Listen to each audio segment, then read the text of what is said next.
네, 오늘의 두 번째 키워드는 하버드 90억 달러 보도록 하겠습니다. 트럼프 행정부가 이 하버드 90억 달러 연방 보조금을 전면 재검토한다라고 합니다. 재검토하는 이유에서부터 출발을 좀 해볼까요? 재검토 이유는 이런 것 같아요. 하버드 캠퍼스 내에 반유대 대응을 좀 하고 있습니다. 그러니까 반유대주의, 그러니까 여러 가지 어떤 그 이념이 이제 그 어떤 대학은 존재할 수밖에 없습니다. 그러다 보니까 이제 반유대주의도 있고 유대주의도 있고 다양한 이념이 있습니다. 이런 거에 대해서 대학이 제대로 대응을 해주지 않는다는 이유예요. 그러다 보니까 하버드 캠퍼스 내에 이제 반유대주의에 대해서 잘 대응을 하지 않는다. 이런 이유로 지원금을 안 준다는 거예요. 그래서 트럼프 행정부가 이거에 대해서 행정부에서 유대주 혐오주의 대응에 대해서 대응을 제대로 해달라 이렇게 얘기를 했는데 이걸 대응해주지 않는다는 이유로 이걸 주지 않는다는 거예요. 그래서 이제 그래서 이제 교육부에 있는 보건복지부와 이제 교육부 그리고 연방 총무부에서 이제 조사를 착수하게 됐고 지원금을 주지 않는다는 건데 검토 대상은 이렇습니다. 그래서 이제 기존 연방 계약금 약 2.6억 달러를 안 주는 거고 그다음에 향후 보조금 87억 달러를 안 주겠다는 겁니다. 그래서 90억 달러를 안 준다는 그런 내용이고요. 지금까지 이제 그 트럼프 행정부가 주지 않은 걸 보면 컬럼비아 대학에 이제 지난번에 제가 말씀드렸던 4억 달러가 있고요. 펜실베니아 대학의 어떻든 트랜스젠더 정책 문제를 삼아서 1.75억 달러를 안 주었습니까? 이렇게 계속 안 주고 있는 이런 형국입니다. 네.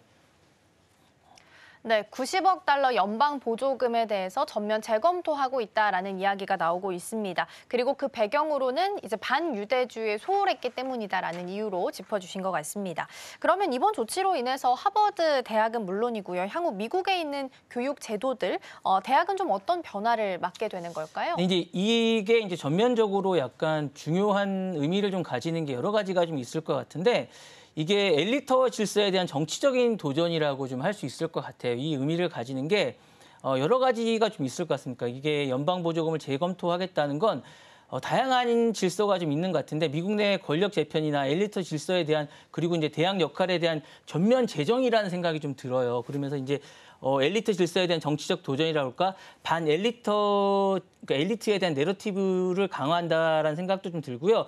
미국 엘리트에 대한 어떤 상징 더 나아가 자유주의에 대한 어떤 불신? 약간 그런 생각도 좀 듭니다. 그리고 보조금 규모 자체에 대해서 이제 이례적으로 불균형에 대한 논란이 좀 확산되고 있습니다. 하버드는 약간 530억 달러에 대한 기부금이 좀 원래 있습니다. 이거 보유하고 있는데 매년 수억 달러에 대한 연방 보조금을 받는 상황이에요. 그래서 요거에 대해서 지금 왜 중산층 세금이 이미 부자인 대학에 흘러가는가 이런 논란도 좀 있습니다. 그래서 요 부분에 대해서 이제 트럼프가 문제 제기를 하는데 이 부분에 대해서도 계속 얘기를 하고 있거든요. 그래서 이 부분을 이제 트럼프가 이제 계속 불균형 공격에 대해서 재편을 해야 된다라는 얘기도 좀 하고 있기 때문에 이 부분에 대한 이야기도 좀 하고 있습니다. 그래서 이 부분에 대한 얘기도 좀 하고 있고요. 대학의 정치적 중립의 논란도 좀 있습니다. 그래서 반이스라엘 진보주의에 연계된 공격을 하고 있는데 이 부분에 대해서 이제 트럼프가 얘기하는 게 과연 맞는 것인가라는 부분에 대해서 왜냐하면 대학의 다양한 이야기가 있는데 이걸 계속 얘기하는 게 맞느냐라는 이야기도 하고 있습니다. 왜냐하면 대학은 다양한 이야기를 하는 어떤 그런 유일한 곳입니다. 그래서 이게 정치적으로 얘기를 할 수 있느냐라고 얘기를 하기 때문에 여기서 이야기를 못하면 어디 가서 얘기를 할 수 있겠습니까? 그래서 이런 부분이 좀 있는 거고 대학의 자율성과 정부 간섭이란 이 부분을 과연 어떻게 평가를 할 것인가에 대한 대학이 좀 있습니다. 그래서 그리고 이제 국가의 자금을 전략적으로 재분배를 하는 신호탄이 될 수 있다는 평가도 될 수 있을 것 같고요. 그리고 이제 정치적 공정성과 자율성 그리고 이제 갈등이 전국적으로 확산되는 게 아닌가라는 얘기도 될 수 있을 것 같습니다. 그래서 이게 이제 여러 가지로 될 수 있을 것 같고 트럼프는 하버드를 흔들고 있지만 사실은 이게 미국의 교육 권력을 이제 재편하고 있는 게 아닌가라는 생각이 듭니다. 그래서 이제 이거는 이제 제가 볼 때는 향후에 여러 가지 평가가 될 수 있을 것 같은데 이 변화는 이럴 것 같습니다. 그러니까 재정 구조의 어떤 투명성과 책임성을 좀 강화하는 게 아닌가라는 생각이 좀 들고 있을 것 같고요. 정치적 중립성을 좀 확보하는 시도가 아닌가라는 생각도 듭니다. 그리고 이제 민간 자금으로 이제 대학이 좀 변화가 될 거 아닌가라는 생각이 들고 대학이 부익부 빈익빈이 되는 게 아닌가라는 생각이 듭니다. 그래서 이제 사립대학은 좀 더 잘 될 것 같고 그리고 이제 이 공립대학들은 약간 좀 더 공립대학화 될 것 같고 그 다음에 이제 이게 정말 엘리트 교육은 되겠지만 그리고 이제 이게 좀 지역 대학은 지역 대학으로 됐는데 교육의 차별이 너무 많이 될 것 같아요. 그러니까 이게 정말로 교육을 못 받는 사람들은 정말 못 받을 것 같은 생각이 듭니다. 그래서 약간 이렇게 될 것 같고 실용주의적 교육이 또 될 것 같은 그런 생각이 듭니다. 그래서 이렇게 될 것 같은데 정말 그리고 이제 사교육이 너무 많이 될 것 같은 생각도 듭니다.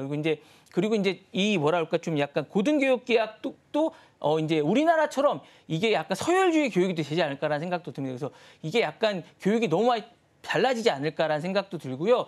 그리고 이제 미국이 이제 정말 교육이 좋았는데 이 교육이 변화가 너무 많이 겪지 않을까라는 생각이 들면서 대학 교육이 또 변하면 고등교육도 변하거든요. 이 자체가 많이 변화가 있지 않을까라는 생각이 듭니다. 예. 네, 어떻게 보면 대학은 독립적인 교육기관이기 때문에 정치적인 이슈가 포함되면 안 되는데도 불구하고 트럼프 행정부와 관련된 정치적인 이슈가 포함이 되면서 여기에서부터 문제가 발생하고 있다라는 부분도 함께 챙겨보시면 좋을 것 같습니다.